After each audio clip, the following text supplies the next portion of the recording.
Entonces, vamos a estar en Lucas capítulo 22. Para los que trajeron la palabra de Dios la pueden abrir. Lucas capítulo 22. Para los que no, pues aquí vamos a proyectar de todas maneras. Lucas está en el libro. Sí. ¿Lucas qué? Capítulo 22. ¿22 qué? Capítulo 22, ya vamos a leerlo. Lucas. Capítulo 22. La semana pasada habíamos visto algo en Lucas capítulo 21, versículo 34. ¿Versículo qué? 34. Y lo voy a recordar rápidamente para que en el corazón de ustedes no pierdan la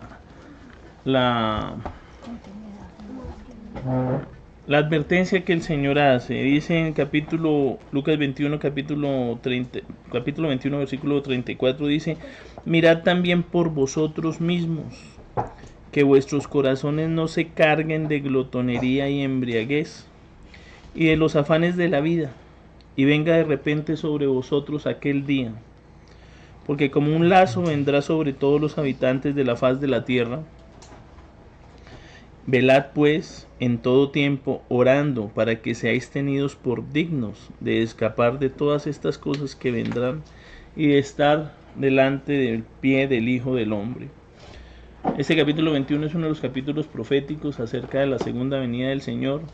Es un capítulo profético en el cual el Señor Jesús responde ciertas preguntas que le hicieron, pero no me voy a enfocar en eso, me voy a enfocar empezando en el 22, en algo que sucede durante la cena del Señor, en algo que sucede que a mí me conmueve mucho, porque en la Pascua del Señor esta es la última cena que Él tuvo. A nosotros nos enseñan la Pascua, que Jesús es nuestro Cordero Pascual, que Jesús es representado, es la revelación de lo que pasó en Éxodo 12, acerca de la promesa de sacar de Dios a Israel de Egipto.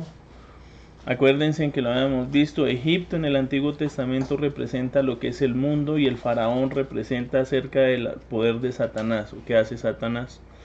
Moisés es una figura de Cristo, en el cual es Dios enviándolo para sacar a nosotros del mundo. Y esta figura que en Éxodo 12 se ve perfectamente en Cristo, empieza a tomar forma en la Pascua. La Pascua, el Cordero Pascual. Cuando vemos capítulo 22, del versículo 1 al 2, dice: estaba cerca de la fiesta de los panes sin levadura, que se llama la Pascua. En el 2 dice: y los principales sacerdotes y los escribas buscaban cómo matarle, porque temían al pueblo. Realmente toca leer y discernir muy bien lo que dice ahí. Hay dos situaciones. Estaba cerca la fiesta de los panes sin levaduras, que ahorita vamos a tratar de entender qué es la fiesta de los panes sin levadura, que se llama la Pascua. Y ahí hay dos grupos de personas. Hay un grupo que aman, no son cualquier persona, son los principales, como los jerarcas o las personas que tenían mayor ascendencia o autoridad, que eran los principales, quienes, sacerdotes, ¿sí? Y los segundos eran los escribas, eran personas que tenían el conocimiento acerca de la Torá en ese momento, pero realmente la Torá y la palabra de Dios para nosotros. Entonces ellos buscaban cómo matarle. Entonces uno dice: ¿por qué estas dos personas buscaban cómo matarle a Jesús? Y decían: porque temían al pueblo. Hay dos características que quiero que presten atención en esta parte. Primero, ¿qué significan los panes sin levadura? Segundo, ¿qué es lo que hacen que las personas, o estos sacerdotes o estos escribas, que serán las personas que en esa época veían la palabra de Dios, querían matar a Jesús? ¿Y por qué ese querer matar a Jesús estaba relacionado? Porque temían al pueblo. ¿Es eso que nos sirve a nosotros o para qué nos sirve? Entonces yo quiero que, así como Dios trae sabiduría a la vida mía a través de su palabra, la traiga a través de ustedes. Una de las preguntas es: ¿qué significa la levadura? Y otra pregunta: ¿por qué estas dos personas que tenían autoridad, poder y tenían influencia sobre un grupo de personas querían matar a Jesús? ¿Y por qué temían al pueblo? ¿Qué era lo que temían del pueblo que pasara? Que les asustaba tanto que decían: toca matar a Jesús, ¿sí? Y ahí entra un personaje que es muy discutido, que una vez dice, cuando aparece ahorita, en el capítulo 3, ya lo vemos, que se habla de Judas Iscariote. Y una vez dice, uy, pero Judas, ¿por qué Judas? ¿Por qué le tocó a Judas? Y Judas, ¿por qué estaba ahí? Entonces, primero vamos a mirar un poquito qué son los panes sin levadura. Entonces, eso está en el Antiguo Testamento, en Levítico 23, del 5 al 6. Levítico es la parte donde Dios le enseñó al pueblo a hacer una serie de ceremonial de cosas, pero detrás de la ceremonia, el rito y las cosas, debe estar es el entendimiento espiritual de eso. Entiéndame una cosa, cuando uno se dedica a ritos y religiones, uno pierde la esencia de lo que representan en el mundo espiritual. Las personas pensamos a veces cuando venimos de raíces católicas, que porque uno bautizaba al chino cuando era chiquito, ya lo salvaba del purgatorio, y eso fue lo que nos enseñaron. Entonces, no importa si usted está bien, mal, lleva una vida correcta, entiende de Dios o no entiende de Dios, el caso es que haga el rito, y el rito es más alto que Dios, ¿sí? El rito es más alto que Jesús. La ritualidad, si usted coge y ora como una lorita, repitiendo y repitiendo cosas sin sentido, ese rito es más grande que Dios. Y realmente los ritos nos acercaron o nos alejaron de Dios. Nos alejaron, porque el rito empezó a tomar pertenencia en el corazón y el rito se volvió más grande que Dios. Entonces los panes sin levadura, cuando el Señor les dice en el mes primero, eso es bien interesante porque no fue en el mes último ni en el otro mes, dijo en el mes primero, y esto tiene una razón de ser. En Éxodo 12 el Señor les dice, este va a ser el mes primero de ustedes de ahora en adelante. Cuando ellos salen de Egipto, así como nosotros salimos un día del mundo, realmente nuestra vida empezó a contar desde ese día. Ese es como el mes primero de nuestra vida. Dios no cuenta la incredulidad de Israel en temas temporales. Por eso uno a veces no le suman los números cuando uno sigue la secuencia del Señor. Cuando Israel entra en incredulidad, Dios no cuenta. Entonces Abraham entró en incredulidad cuando él se fue con Agar a tener a Ismael, porque él no confió en la promesa de Dios, y Dios esperó 13 años hasta que el niño dentro de la cultura judía tuviera varoncito, lo sacó y vino la promesa, ¿sí? Pero esos 13 años usted no los cuenta. Israel entró en incredulidad cuando ellos se apartaron de Dios y se fue el rapto hacia Babilonia, se los llevaron, ¿sí?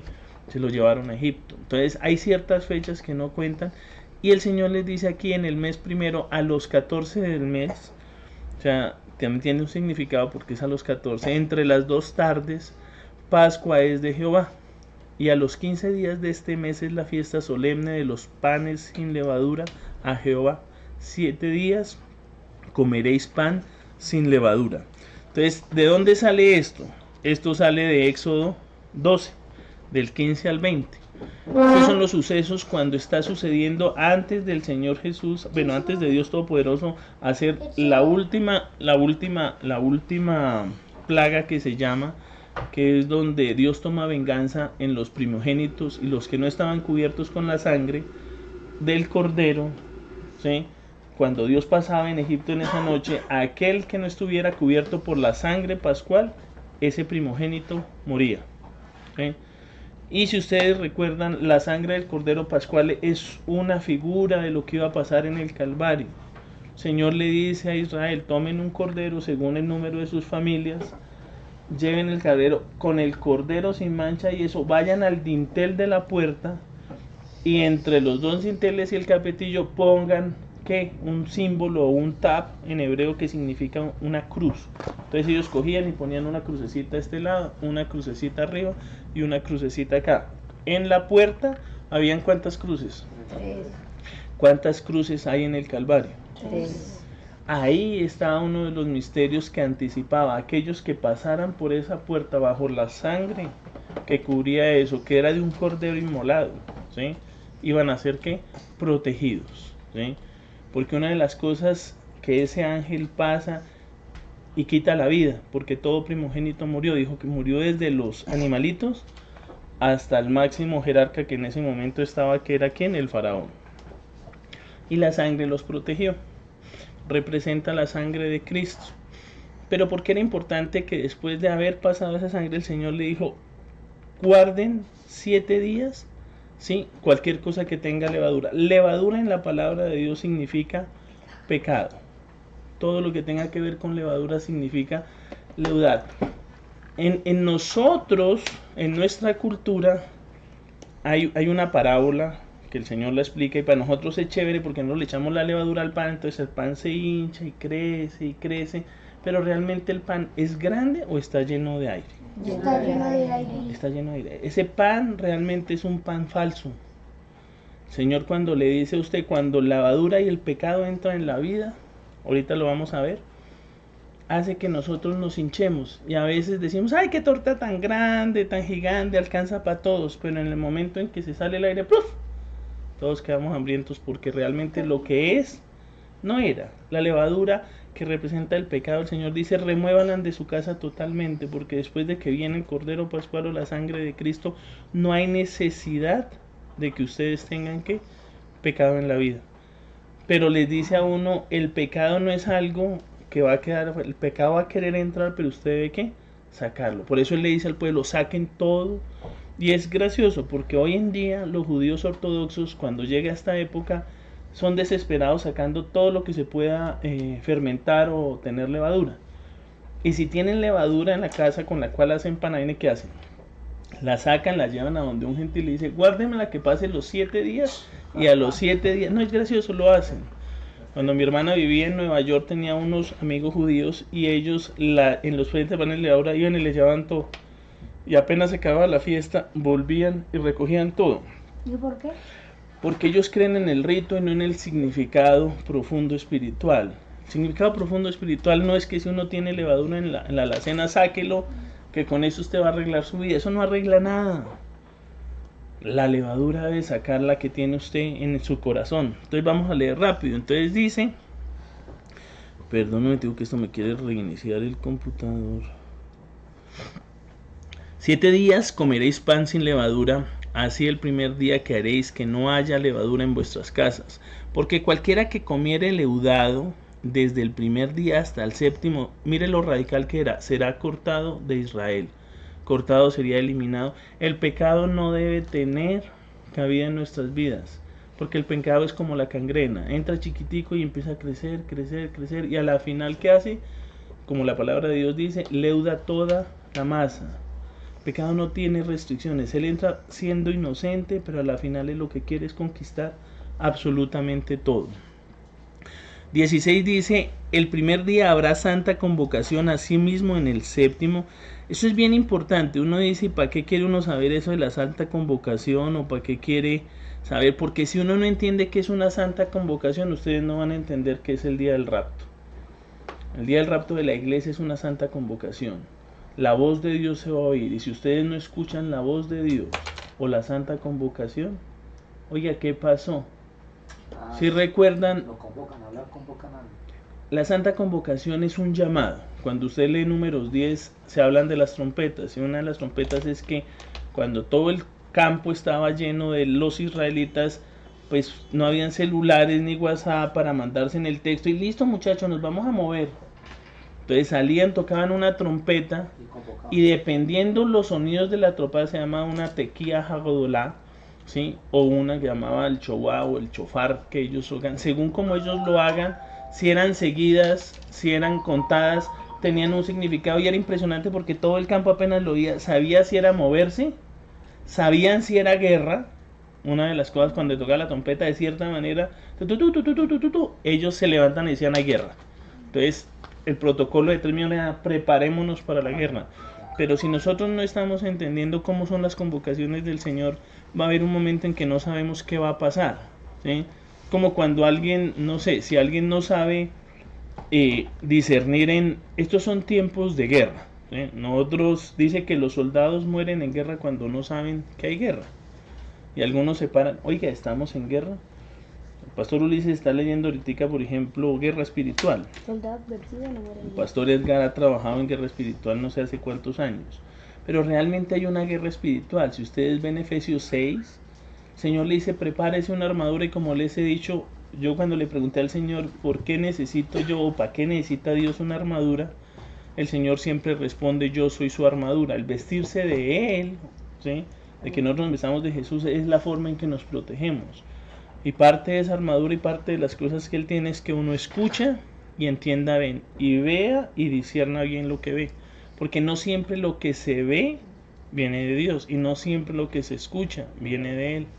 El enemigo es supremamente inteligente y él quiere que nuestros ojos vean ciertas cosas y quiere otras que no las vean. Entonces, esta santa convocación, él dice en el 16, dice, guardaréis la fiesta de los panes sin levadura, porque en este mismo día saqué vuestras huestes de la tierra de Egipto. Por tanto, guardaréis este mandamiento en vuestras generaciones por costumbre perpetua. Aquí es bueno entender esta parte y esto les va a servir porque dicen que cuando el Señor venga en la segunda venida con sus huéspedes, adivinen quién eran las huéspedes que Él saca acá. Su pueblo, eso era Israel. Cuando el Señor venga en la segunda venida no viene con Israel, viene con su iglesia. Esa es la diferencia entre la segunda venida y el rapto.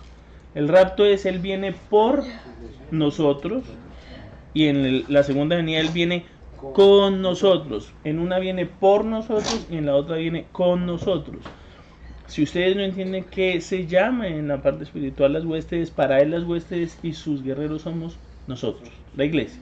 Cuando el Señor venga con nosotros después de haber sido el rapto, nosotros venimos con cuerpos transformados. Dice, esto es una forma perpetua por las generaciones y ellos entendieron la perpetuidad como que, oiga, toca hacer el rito siempre. Pero entiendan, más que el rito era, siempre uno tiene que tener 7 días, o sea, cada semana, no pecado en la vida. ¿Qué le dice eso a uno? Que el pecado no debe haber tener cabida en uno. No solo en un tema especial en un día, sino que cuando la sangre del Cordero inmolado, que es Jesucristo, que en la cruz fue, ya no hay necesidad de pecar, porque su amor fue tan grande que dio su vida para que nosotros no fuéramos esclavos del pecado, como los fariseos. Entonces hace todo esto. Interesante también dice que por 7 días en el 19 no se hallará levadura en vuestras casas, porque cualquiera que comiere leudado, así extranjero como natural del país, será cortado de la congregación de Israel. Ninguna cosa leudada comerás, en todas vuestras habitaciones comeréis pan sin levadura.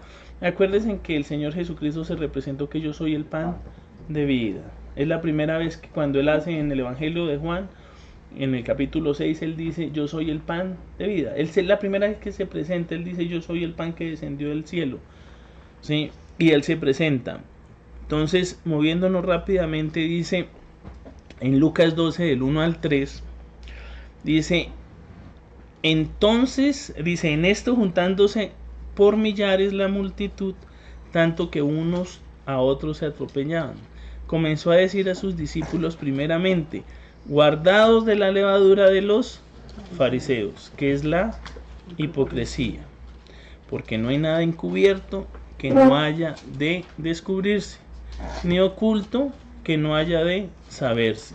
Por tanto, todo lo que habéis dicho en tinieblas, a la luz se oirá, y lo que habéis hablado al oído en los aposentos se proclamará en las azoteas.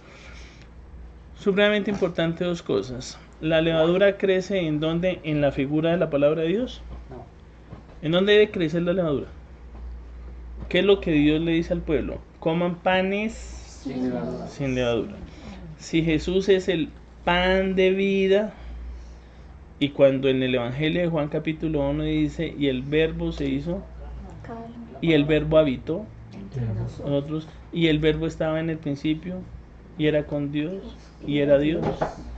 Si Jesús es el pan, pero Jesús es la palabra, ¿qué es lo que contamina la palabra?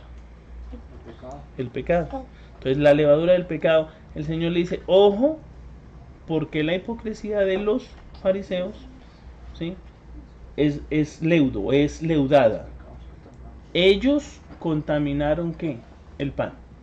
Ellos contaminaron la palabra. Por eso cuando el Señor Jesús venía, hay 2 figuras acá. Acuérdense que ellos procuraban matar a Jesús porque temían al pueblo. Usted tiene aquí una figura en Lucas 12 que dice, juntándose millares en la multitud. ¿Quiénes son los millares? El pueblo. Y cuando el pueblo veía a Jesús, hay 2 milagros que él hace. Uno de 5 panes y 2 peces. 5 panes y 2 peces. Y luego hace el milagro de los 4,000. ¿Que es cuál? 7 panes. El pan en los 2 milagros está asociado ¿con quién? Con Jesús, pero Jesús es el pan de vida. Y ese pan de vida es la palabra. Y lo que no les gustaba a los fariseos hacer era que Jesús dijera la palabra de vida. Cuando ellos lo veían decían, ese pan es raro, ese pan no lo conocemos, porque ellos leudaban con su pecado que era la hipocresía. Jesús, ¿qué les decía a ellos? Oiga, ustedes son sepulcros banqueados. ¿Qué les dijo? Ustedes no entran, pero no dejan entrar. Yo esa figura me imagino igual que la del Éxodo 12.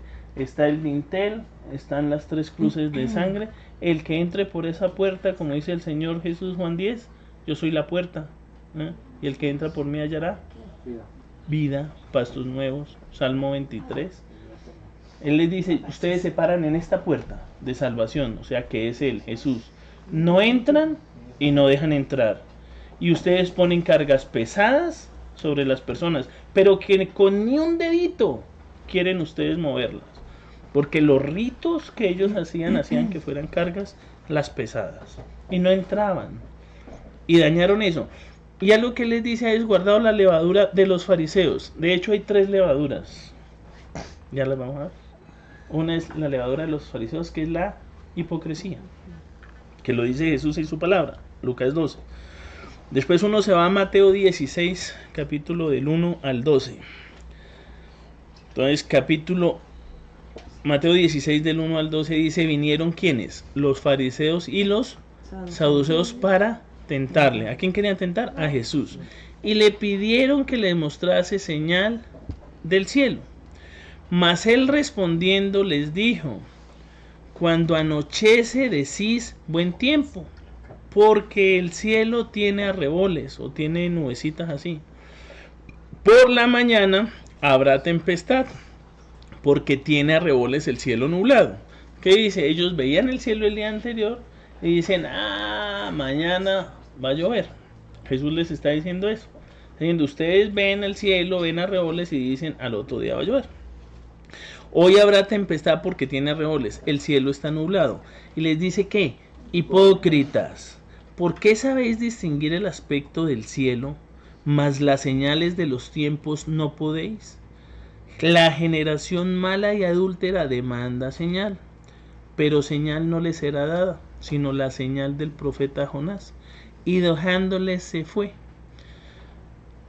Cosas importantes. Los ritos y las cosas hacen que usted se vuelva ciego ante lo espiritual. Y el Señor Jesús le dice, ustedes no tienen excusas porque si en lo natural ustedes pueden discernir, ¿por qué no disciernen las cosas y señales de los tiempos? Nosotros somos la generación que vamos a ver la venida del Hijo del Hombre. Somos la generación que vamos a ver en el clamor del cielo, raptados en Cristo. Nosotros vamos a ver, no como ellos, la señal de Jonás. ¿Cuál es la señal de Jonás? Que Jonás, cuando él desobedece, es lanzado al agua, la ballena lo toca y dice que baja, y cuando Jonás hace la descripción, él dice que él baja hasta las profundidades del Seol y lo cubren las profundidades y las cavernas. Jonás, al igual que Jesús, murió y estuvo 3 días ¿en dónde? En el infierno. En el infierno. ¿Sí? Y a los 3 días se resucita ¿quién? Jesús. Así como al tercer día la ballena o el pez o el animal gigante que cogió a Jonás lo botó. Hay una profecía en un salmo que dice, tu santo no verá la corrupción en el Seol. El cuerpo de Cristo tiene cosas maravillosas. En la cruz del Calvario, todo crucificado, para que muriera, ¿qué le hacían? Le quebraban las piernas, los cogían y... Pero en Jesús nadie lo tocó. Sus piernas nunca fue quebrada, porque Él entregó su vida mucho antes, cuando vieron, para matarlos, porque eso era una agonía. Usted no era que lo crucificaban y ahí mismo, ¡ay! Era la muerte, la peor muerte que había, porque el dolor acá de descargarse y el de abajo, y si usted hacía así, se ahogaba. Entonces empezaba usted a hacer esto, y era una agonía y una agonía, pero como la crucifixión de él tenía que cuidar el sábado o el Shabbat, él tenía que morir antes. Entonces, para que los ritos y las cosas se cumplieran, ¿qué hacían? les fracturaban sus huesos y sus piernas. Y para saber si el Señor Jesús ya había muerto, que la profecía dice que ningún hueso de él iba a ser tocado, ¿qué hicieron? La Traspasarle lanza, su costado. ¿Y de su costado qué salió? agua y sangre. Agua y sangre. No dice que salió sangre y agua. La pregunta es, ¿dónde estaba la sangre de Cristo? Pagando los pecados del mundo. La sangre de Cristo es derramada 7 veces durante su agonía desde Getsemaní hasta la cruz del Calvario. Y cada una de las 7 derramamientos de sangre están en Levíticos. Cuando el sacerdote hacía en la mesa del propiciatorio 7 veces se hacía la entrega de la sangre. Y esa sangre, y esa es la señal que se le dio. Cuando ahí ve el centurión dice, verdaderamente este sí era el Hijo de Dios. El mundo vio la señal de Jonás. Nosotros vamos a ver la señal de la venida del Hijo del Hombre. Nosotros somos la generación que tendremos el privilegio, si estamos firmes, si perseveramos, de ser raptados. Amén. Que ese es el conocimiento y el discernimiento de los tiempos. Y el Señor Jesús les dice, oiga, ustedes saben distinguir, hipócritas, sabéis distinguir el aspecto del cielo, pero no saben distinguir las señales de los tiempos. Jesús nunca lo vieron, ¿no? ¿No les parece eso extraño? El Hijo del Dios viviente caminó en Galilea y le dijo a su mismo pueblo, yo soy. Porque se los dijo en el Evangelio de Juan 7 veces diciendo él quién era, en una metáfora, yo soy el pan de vida, yo soy la luz del mundo, yo soy, ¿sí? El camino, la verdad y la vida. Él dijo eso, yo soy la resurrección y la vida. Él se los dijo, yo soy. Y 10 veces el que le dice antes de Abraham, yo soy. El que me ve a mí, ve al Padre, porque yo soy. Y el yo soy tiene un significado importante porque cuando Moisés va al monte Oreb, pues el monte Hermón, y Dios se revela y le pregunta, cuando yo vaya a los hijos de Israel, ¿quién les digo que es usted? Porque no me van a creer si no le nombre. Y Dios le dice, yo soy el que soy, que significa el autoexistente. Dios no lo sustenta a nadie, pero Él sí sustenta todo. Y la autoexistencia Él vio y nunca lo vieron. ¿Nunca se han preguntado por qué no lo vieron? Porque esa pregunta ahorita vamos a contestarla. ¿Por qué Judas traicionó a Jesús? ¿Qué hizo que Judas no viera como no lo vieron los fariseos y los saduceos? ¿Qué es lo que hace, cuando ahorita hablábamos con Jimmy, que le compartimos a alguien, que una persona no reciba a Cristo? No, tiene que haber cosas mucho más profundas. No es solo el no arrepentimiento, tiene que haber. Cuando ustedes ven acá, que se los estoy tratando de decir es, los saduceos, los fariseos cuando miraban a Jesús no lo entendían. No, había más. ¿Por qué procuraban matarle? Puede que yo no entienda a una persona y no puede que entienda yo al profesor de matemáticas, pues eso no me hace que yo quiera matarlo. Bueno, hoy en día gente rara hay, pero normalmente si usted no entiende algo, pues usted dice, pues yo no lo voy a matar. Hay algo más. Porque esta primera hipocresía, que es la primera levadura que llenó el corazón de los fariseos. ¿Por qué les quitaba la atención? Le quitaba la atención. Algo que siempre ha querido Satanás es buscar ¿qué? Yo quiero El yo seré. Él no es el yo soy, solo hay un yo soy, que es Dios. Dice, yo seré igual al Altísimo, yo viviré en donde está el Altísimo, yo tomaré. Él no es, pero él quiere tomar la alabanza de Dios, él quiere ser eso. Por eso cuando los fariseos y los saduceos decían, las multitudes se van tras de él. Porque les quitaba toda la atención. Era parte del poder, era parte de la atención. Porque ellos eran hipócritas, ellos realmente no tenían la semilla de vida, no comían del pan de vida, el pan de ellos era un pan leudado, el pan que Dios manda a decir es un pan que no tiene leudo, es el pan de vida, es eterno, que es su palabra. Hoy en día hay pan leudado, hay Biblias que están siendo modificadas, hay personas que citan la Biblia según su conveniencia, y hay un poconón de ovejas que no saben leer. Y como les da pereza, entonces allá no, que me lo digan. Nosotros nos quejamos de muchos católicos porque no leen la Biblia, pero van y se la recita el sacerdote como quiere. Pero estamos igual. La Biblia no la leemos. No, que la diga el hermano, que la sabe, él tiene como el don de saber la Biblia. No, no, no, no, no, no. Es una responsabilidad de cada uno de nosotros tomar la palabra sagrada de Dios, entenderla, leerla, porque de eso nos va a preguntar Dios. Me va a decir, ustedes tuvieron la palabra y no me vieron. Tuvieron el Espíritu Santo, mejor maestro y revelador que Él no existe. Ni el más ungido, ni Juan, ni Pablo, ni Pedro, ninguno de ellos puede superar lo que el Espíritu Santo les puede revelar a cada uno de ustedes. Y es algo personal. Pero nosotros somos facilistas y nos gusta decir, no, es que el hermano tiene discernimiento de la palabra. Sí, Dios da dones a los hombres, pero nunca le niega a uno si usted le pregunta, Señor, yo quiero entender tu palabra. Yo quiero aprenderla. Yo quiero que la reveles. Me acuerdo una historia que contaba el pastor Adrián Roger hace muchos años, cuando alguien le compartía y él iba y le explicaba qué quiere decir esta parte de este capítulo a Pedro. Y Pedro se la enseñaba. Y volvía, ¿qué quiere decir esta otra? Y Pedro se la enseñaba. Y un día Pedro se fue. Y él se puso muy triste y dijo, ¿ahora quién me va a enseñar la palabra? Y el Espíritu Santo le dijo, yo. Que realmente los hombres no enseñamos la palabra. Lo que les late a ustedes en el corazón, lo que colocan, es el testimonio del Espíritu Santo revelándoselas.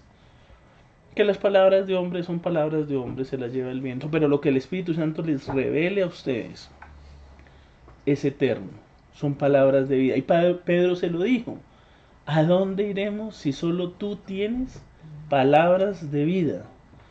Porque Jesús, cuando se reveló que era el pan de vida, que tenían que tomar de su carne y de su sangre, todos se escandalizaron, le dijeron, este tipo es loco, quieren que seamos caníbales, ¿cómo nos lo vamos a comer? Pero él no les hablaba en lo natural, él les hablaba en lo espiritual, porque su sangre era un nuevo pacto, su palabra es vida. Y él dijo, tienen que comerme a mí. Y era cierto, porque él es el Logos, él es la palabra. Y la palabra fue escrita y se nos dejó. Y nosotros nos alimentamos como leyéndola, buscándola. Y toca hacerlo. Y terminando acá en el 4 dice, generación mala y adúltera demanda señal. Pero una señal no les será dada, sino la señal del profeta Jonás. ¿Por qué les dijo esto? Porque ellos eran hipócritas y le preguntaban era para tentarlos, no para aprender. Y en su vida tendrán personas que van a llegar a preguntarles de su fe, solo para tentarlos, no porque quieren aprender. Pero Dios dice siempre, den respuesta mansa de la buena fe que afecta y cambió sus vidas. Y es un testimonio que Él tiene que dar. Siguiendo en Mateo 16, el 12, en el 5 dice, llegando sus discípulos al otro lado, se habían olvidado de traer ¿qué? Pan. Uno como discípulo no se debe olvidar de traer la palabra de Dios. Pan. Cuando digan pan, piensen en la palabra de Dios. Y Jesús les dijo, mirad, guardaos de la levadura de los fariseos y de los saduceos. Y ellos pensaban entre sí diciendo, esto dice porque no trajimos pan. Y entendiéndolo Jesús les dijo, ¿por qué pensáis dentro de vosotros, hombres de poca fe, que no tenéis pan? Fíjense en esto bien simpático. Jesús les reprocha la falta de fe. Y está hablando de los saduceos y de los fariseos. Dice que no tenéis pan. A mí me da risa eso porque si es el pan de vida. Y estaba con ellos y ellos decían, no tenemos pan. Gracioso, ¿no? En el ámbito espiritual Jesús es el pan de vida. Estaba con ellos, pero ellos decían, oiga, no tenemos pan. Él era el pan de vida. ¿Cuál era la fe que faltaba? Que los ojos de ellos, de sus discípulos, también estaban cerrados. Ellos no veían que Jesús era completamente un ser divino. Recuerden que cuando Jesús pregunta, ¿y quién dicen ustedes que yo soy? Y Pedro le dice, tú eres el Cristo, el Hijo del Dios viviente. Y Jesús le dice, esto no te lo ha revelado carne ni sangre, sino mi Padre que está en los cielos. Jesús se revela porque el amor de Dios lo revela a nosotros. Nosotros llegamos a Él, a creer en su cruz, a creer en su nombre, porque el Padre nos amó y nos acercó a esa puerta de eternidad, porque Él es la puerta. Él es el camino, Él es el verdad, Él es la vida. Juan 14:6. Nadie va al Padre si no es Por Jesús. por Jesús.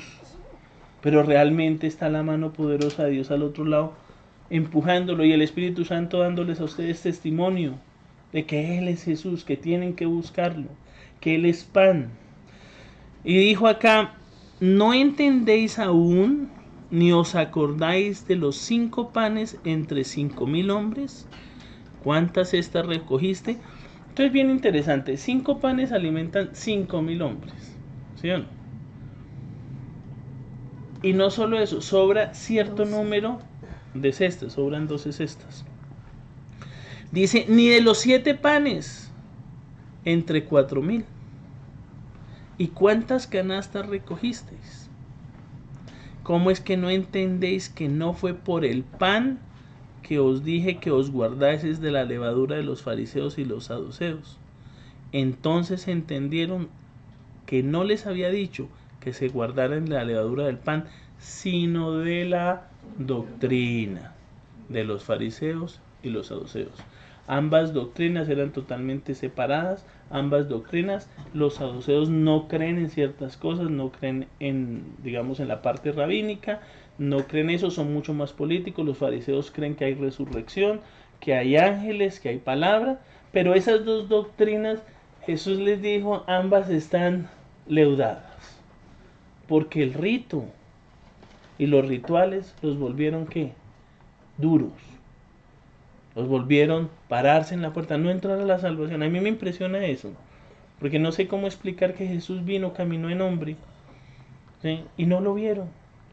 Jesús tiene dos apariencias, dos apariencias, como yo les contaba alguna vez. Tiene el Ben Joseph y el Ben David. El Ben Joseph o el Ben José es aquel Mesías sufrido, que viene a sufrir por los pecados de nosotros, de su pueblo, ¿sí? Y el David es el rey que viene a reinar, a tomar su reino.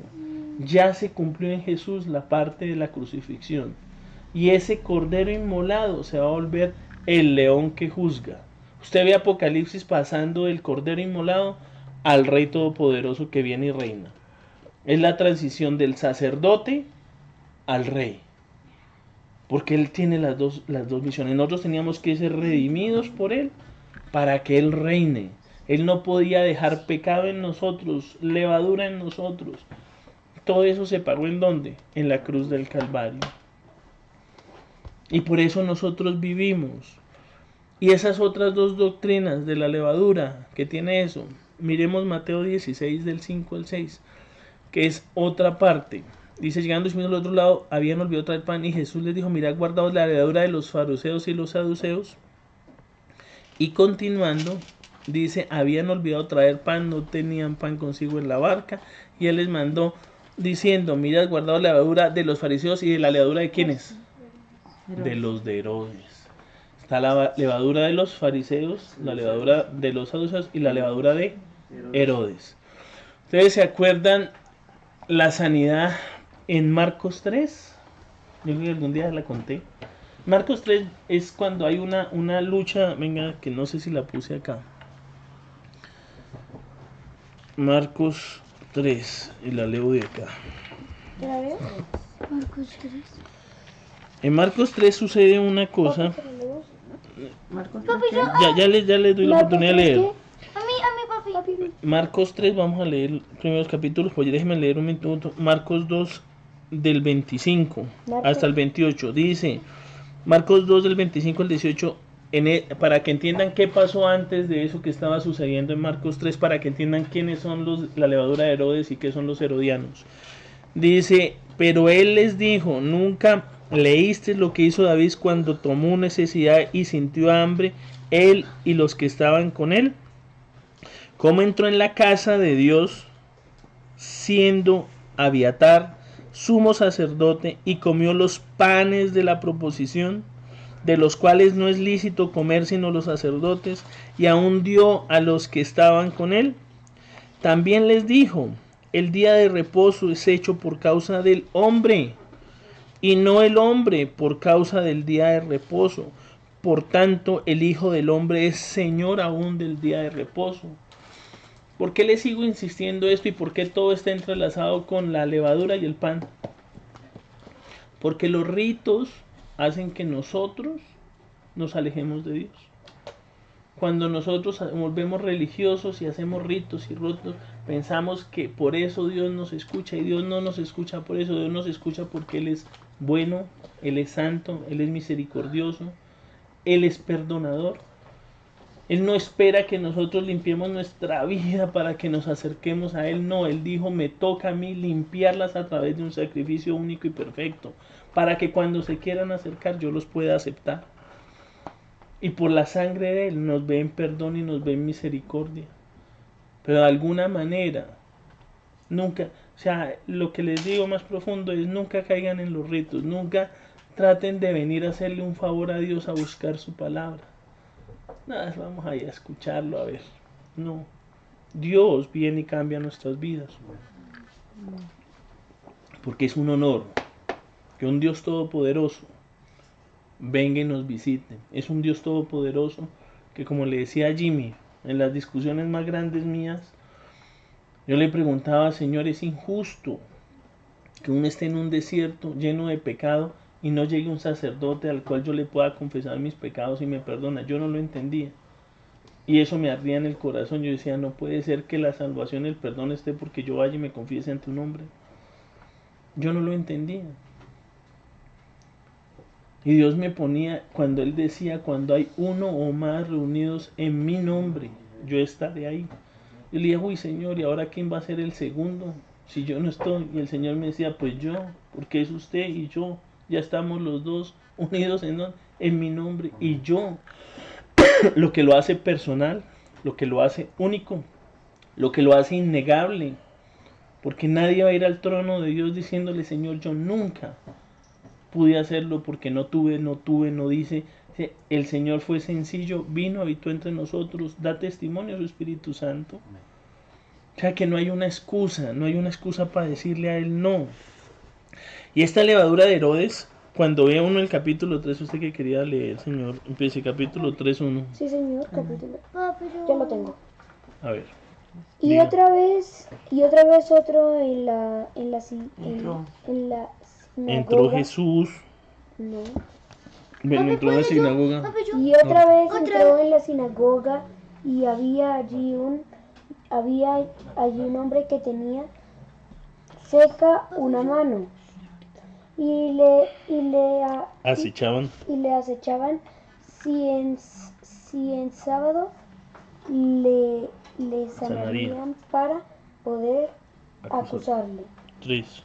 Entonces dijo el hombre que tenía seca la mano, levántate y ponte en medio. Les dijo, Y les digo, ¿es lícito hacer bien en sábado o hacer mal, salvar la vida o quitar? Pero ellos callaban. entonces, Mirándoles alrededor con enojo, entristecido por la dureza de sus corazones, dijo al hombre, extiende tu mano, y él la extendió. él extendió, y su mano le fue restaurada, sana como la otra. 6. Dacha. Bueno, Dacha, lea el 6. Y salieron los fariseos tomaron consejo con los Así duro porque no se oye otra vez.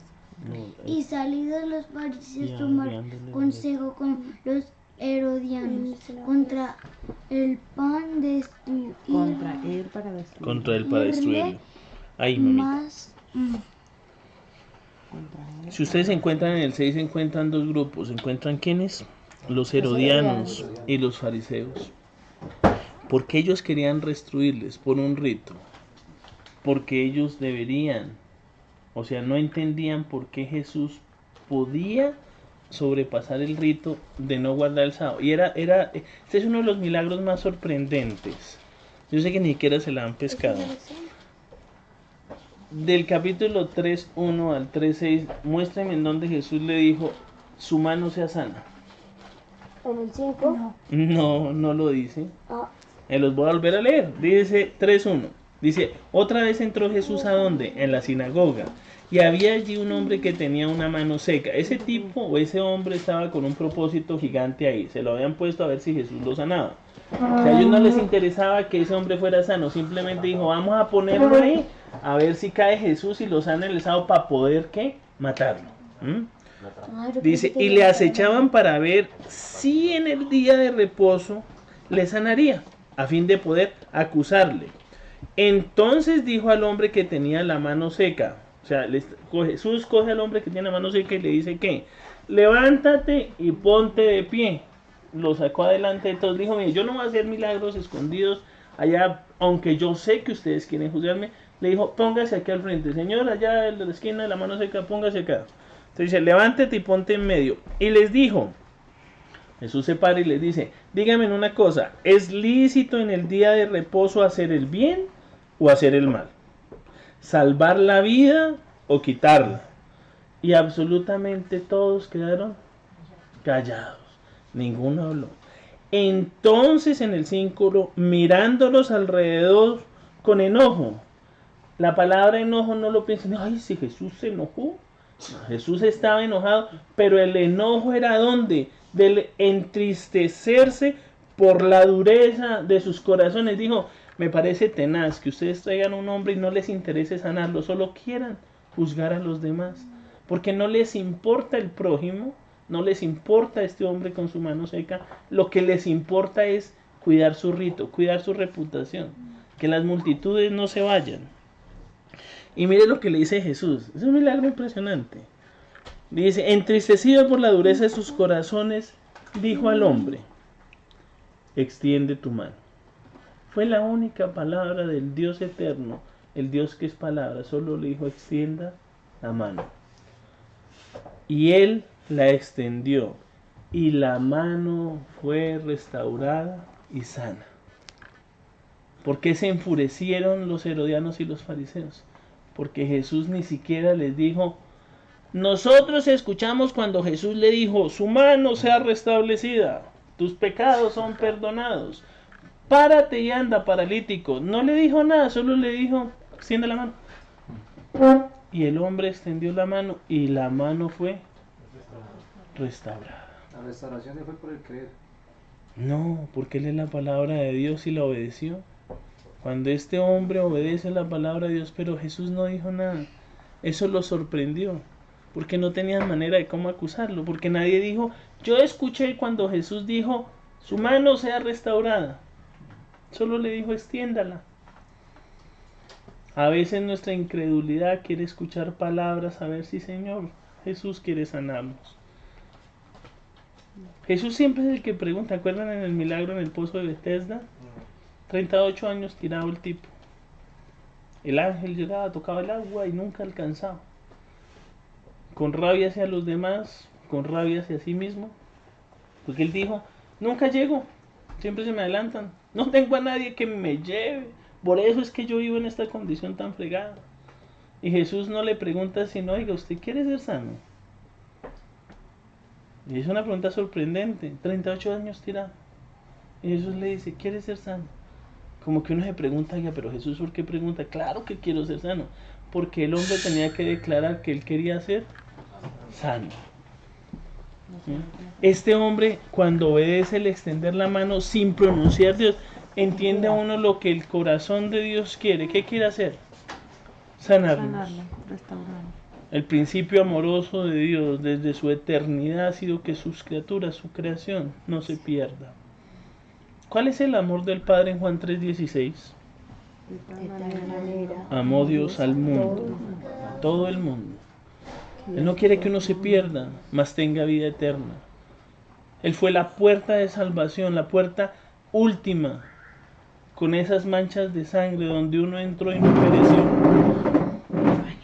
Yo hoy pensaba muchas cosas, que conocía a las cosas. Nosotros hoy cuando oraba el pastor Ulises, me recordaba, a veces estamos cansados. No son semanas fáciles. De pronto hoy muchos de nosotros estamos en esos días que anda uno agotado. Pero lo que sí sé que, y no quiero que haya acá, y en el nombre de Cristo Jesús se ha removido cosas, que no haya nunca hipocresía en nuestros corazones. que nunca haya algo para venir, ¿sí?, y afectar a las personas. Que no seamos panes inflados, llenos de hipocresía. Que no seamos llenos de ritos. Que cuando haya hambre nosotros podamos bendecir a las personas. Que no traigamos delante de un grupo de personas a ver si es que allá se mueve la palabra de Dios, sino que el corazón de nosotros sea un corazón que no deje levadura, que no haya hipocresía, que en nosotros haya suficiente humildad. La humildad es un sitio privilegiado cerca del corazón de Dios y lejos de las manos de Satanás. Uno siempre, no sé si a ustedes les pasa, yo siempre preguntaba al Señor, Señor, ¿cuál es el mejor sitio para que Satanás no me ataque? ¿Sí? Que yo siempre quería un lugar privilegiado, porque yo decía, uy, ese diablo lo fregado que es, va y lo mata a uno. Y uno de los sitios más privilegiados es cercano a los pies de Cristo, en un altar no de exaltación, sino de humildad, donde el diablo no toca, porque la humildad del Señor se perfeccionó. El Señor, el ser humilde y manso, como yo le decía a alguien, ser humilde y manso y ser cristiano no significa ser bobo, porque lo hemos malentendido, ¿sí? Una persona mansa como Jesús era poder bajo control. Tenía el control del universo, se lo dijo a Pilato, solo basta que yo haga así y mi Padre manda 2 legiones y usted no sabe que son 2 legiones de ángeles, no lo sabe. Un solo ángel mató 185.000 filisteos en una noche. 185.000 filisteos, un ángel en una noche. Ahora una legión. Le dijo, usted no sabe qué poder tiene, pero usted no tiene ninguna autoridad si no le hubiera sido dada ¿de dónde? De lo alto. Eso es manso, eso es ser uno humilde. Él era el Dios y es el Dios todopoderoso. En ese momento era humano, pero seguía siendo 100% Dios, sometido y sujetado a su Padre. Mañana vamos a celebrar el Día del Padre en los ritos humanos. Pero quien merece todo honor, toda gloria, toda exaltación es Él. Él es un Padre eterno. Mañana no es un día de festejo en lo humano, es un día de festejo en lo espiritual, en decirle gracias porque tú has sido un Padre con nosotros y diste a tu Hijo, tu tesoro, para que nosotros fuéramos adoptados hijos. Y piensen en esto, piensen que merece toda gloria, toda exaltación es Él, porque nos amó y nos sigue amando. Y nunca ha parado de amarnos. Aquí terminando eso decían, en esto juntándose por millares la multitud, tanto que unos a otros se atropellaban. Comenzó a decir a sus discípulos, guárdese de la levadura de los fariseos, que es la hipocresía. Guardémonos de la hipocresía. Nunca lleguen con un corazón hipócrita al Señor, jamás. Porque la hipocresía fue lo que condenó a Judas.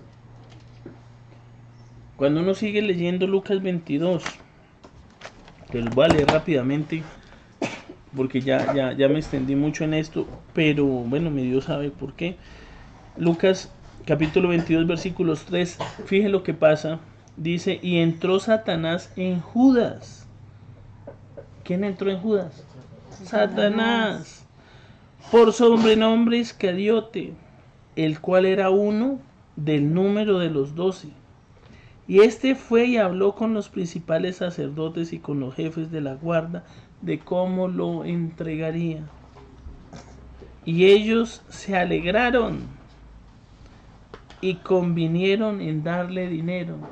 Aquellos fariseos, aquellos saduceos, aquellos saduceos se alegraron cuando alguien que estaba dentro, que sufría de hipocresía, que la levadura lo contaminó, que permitió que esa levadura entró en donde, en él, Satanás encontró un sitio rico y plácido para habitar en un hombre que se llamó Judas, porque su hipocresía lo llevó a tener un lugar pleno para que el diablo habitara.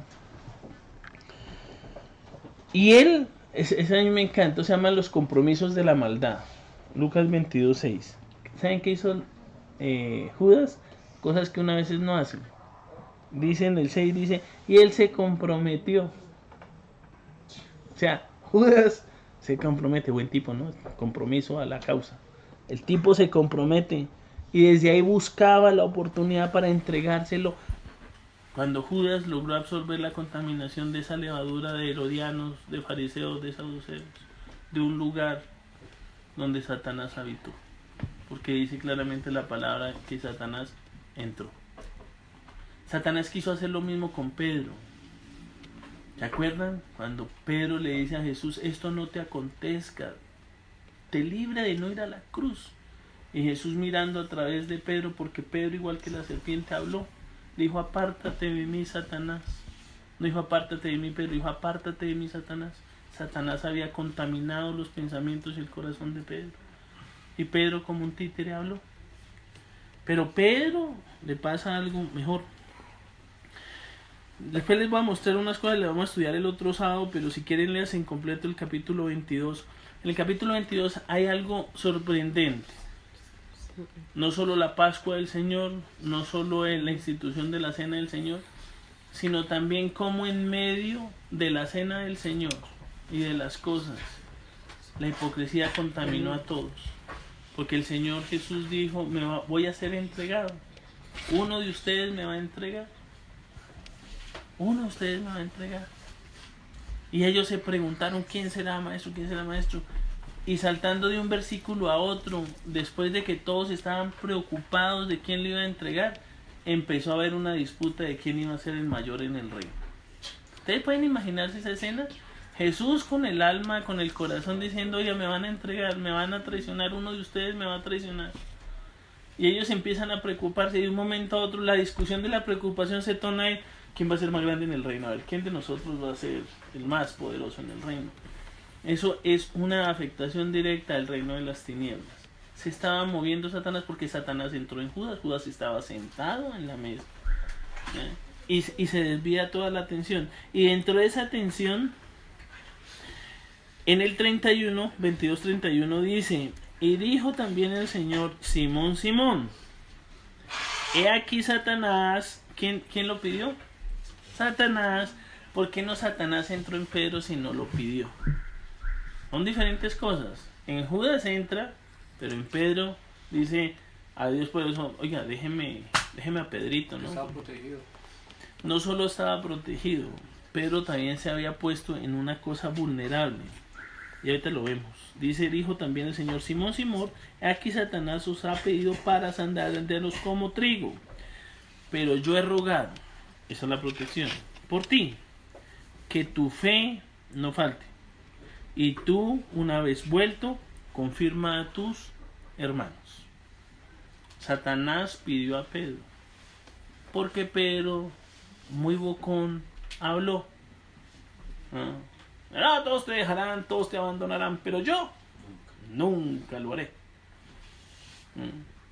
La contaminación de Judas fue total. Él escuchó, prefirió, quiso hacer, fue hipócrita. Entró y se puso en un lugar vulnerable donde Satanás dijo, oiga, qué sitio tan cómodo donde yo puedo estar. Y entra Satanás. Pero Pedro, en 2 capítulos antes, declara que Jesús es el Hijo del Dios vivo, es el Cristo. Revelación profunda de Dios. Y 2 versículos más altos, Satanás está diciéndole, venga, a ese yo lo quiero zarandear. Nosotros pedimos oración, a veces piden oración. Mantener la humildad y mantener la calma, mantener donde Dios lo tenga en un lugar reservado, allá en los pies del Señor. ¿Qué pidió Jesús que no le faltara? Fe. Y declaró proféticamente una cosa que no se la han pillado. Pero yo he rogado por ti. ¿Qué hizo Jesús? Rogó por él. Que tu fe no falte. Y mire lo que declara. Y tú, una vez vuelto, o sea, le dijo, Pedro, su fe no va a faltar, yo lo dije, ya creí en usted, su fe no va a faltar, pero una vez que vuelva, tiene un propósito. ¿Cuál? Confirme a sus hermanos. Toda tentación y toda caída, todo ataque del diablo, Dios lo usa al revés, ¿para qué? Fortalecer a su iglesia. Cuando ustedes van a 1 Pedro 5, Pedro, ya siendo un anciano, exhorta a todas las personas. Se los voy a leer rápido para no dejarlos ir sin Pedro. Si quieren saber qué dice Pedro, capítulo 5, ¿o no quieren? Dice, ruego a los ancianos que están entre vosotros, yo anciano también con ellos. Ya Pedro era anciano. Testigo de los padecimientos de Cristo, que soy también partícipe de la gloria que será revelada. La esperanza y la gloria, él decía, yo ya soy anciano, se están acortando mis días. Pero hay algo profundo, ahí va a haber gloria que va a ser revelada. Aunque este cuerpo se desgaste, el Señor un día lo revivificará. En un abrir y cerrar de ojos seremos transformados. Lo mortal en inmortal, lo corruptible en ¿qué? Incorrupción. Y dice, será revelada, en el 2 dice, apacentad la grey de Dios que está entre vosotros, cuidando de ella, no por fuerza, sino voluntariamente, no por ganancia deshonesta, sino con ánimo pronto, no como teniendo señorío sobre los que están a vuestro cuidado, sino siendo ejemplos de la grey. Y cuando aparezca el príncipe de los pastores, o sea Jesús, vosotros recibiréis una corona incorruptible de gloria. Igualmente, jóvenes, estad sujetos a los ancianos, y todos sumisos unos a otros, revestidos de ¿qué? De la humildad, porque Dios resiste a los soberbios y da gracia a los humildes. Humillaos pues bajo la poderosa mano de Dios, para que Él os exalte cuando fuere tiempo, echando toda vuestra ansiedad sobre Él, porque Él tiene ¿qué? Cuidado de vosotros. Interesante lo que declara en el 8. Sed sobrios y velad, porque vuestro adversario el diablo, como león rugiente, anda alrededor buscando a quien devorar, al cual resistid firmes ¿en qué? En la fe, sabiendo que los mismos padecimientos se van cumpliendo entre vuestros hermanos en todo el mundo. Pedro entendió que Satanás lo pidió para zarandearlo, pero aprendió una cosa después de que fue anciano: a Satanás se le resiste en el nombre de Cristo Jesús. Se sujeta uno a Dios bajo ¿qué? Humildad. No porque uno sea algo grande, sino porque uno tiene un Dios grande al que le sirve. No porque haya algo precioso en nosotros. Lo más precioso de nosotros es la vida y la sangre de Cristo Jesús. Y todo empieza en la fe y acaba en la fe. Y los invito a que oremos.